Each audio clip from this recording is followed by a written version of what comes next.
Meet Tomas and Aisha. Tomas is Canadian. Aisha lives in Morocco. They met online, a language exchange app of all things.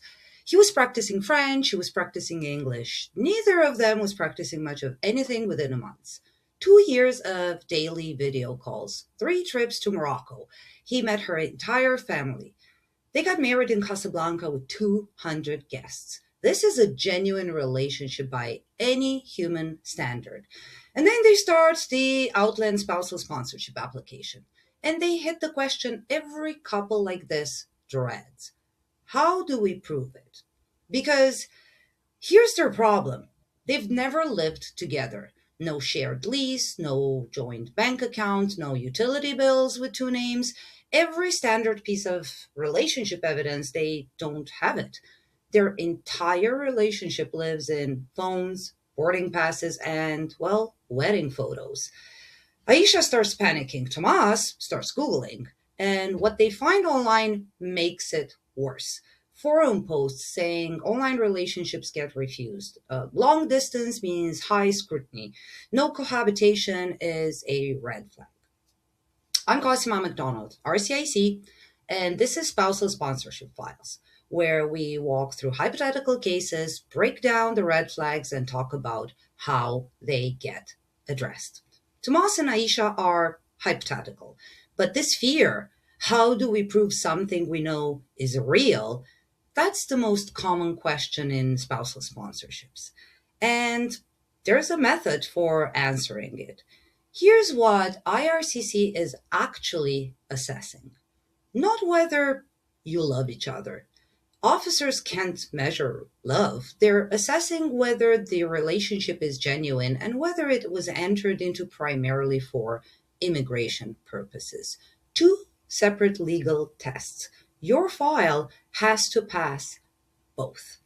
And the way you pass both for a couple with no cohabitation history is what I call the love story method. You don't hand IRCC a pile of documents. You tell the story of the relationship and you nail every chapter of that story to evidence. So, here is how it works in a scenario like this. Chapter 1: How it started. The app, the first messages, the first video call. Evidence: you have screenshots with dates and call logs, not 300 pages of chat history. Curated: the first conversation, the moment it turned romantic. Milestones.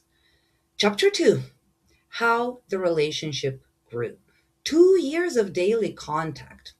Evidence: you have call logs to show consistency. A pattern of communication that is no immigration of convenience couple would ever fake for 2 years. Consistency is the strongest evidence a long distance couple has. Use it. Chapter 3: The visits. 3 trips to Morocco.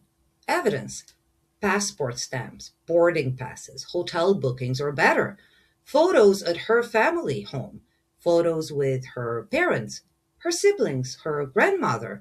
An officer looks at a groom sitting in his mother in law's kitchen and sees something no joint bank account can actually show. Chapter 4: The wedding. 200 guests. Evidence: the marriage certificate, obviously, but also the invitations, the photos across the whole event, family on both sides. A staged wedding for immigration purposes doesn't have 200 guests and a crying grandmother. Chapter 5: The future. This is the chapter couples almost always forget. Where will you live? What's the plan when she lands? Evidence: Tomas's apartment lease with room for two, savings, maybe messages about jobs Aisha is looking at in Canada. A genuine couple has a future. Show it. Then all of this gets anchored in the relationship narrative and the letter of explanation. And here's the discipline part: the story, the forms, the timeline, the evidence. Every date must match. Emotion gets the officer's attention. Consistency gets the approval. That's emotion meets law. The love story is real. The method is legal. So, how does a hypothetical file like Tomas and Aisha's end? Built with the love story method, the file doesn't read like a stack of documents. It reads like exactly what it is. Two people who met, fell in love across the ocean, married in front of 200 witnesses, and have a plan. Every chapter documented, every date consistent. The officer doesn't need a joint lease to approve this file. The officer needs a coherent, evidenced, consistent story. That's what they got. Aisha lands in Canada as a permanent resident. Here's what I want you to take from this. No cohabitation is not a refusal.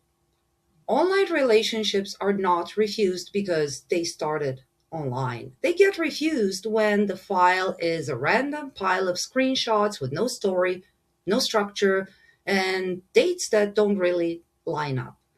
Your relationship already has a story. The work is turning it into a file that actually proves it. And if you're sitting there with 2 years of video calls and the phone full of photos, wondering how any of it becomes an application, that's the conversation. The link to book a paid consultation is in the description. We go through your story and we build the file around it. I'll see you in the next one.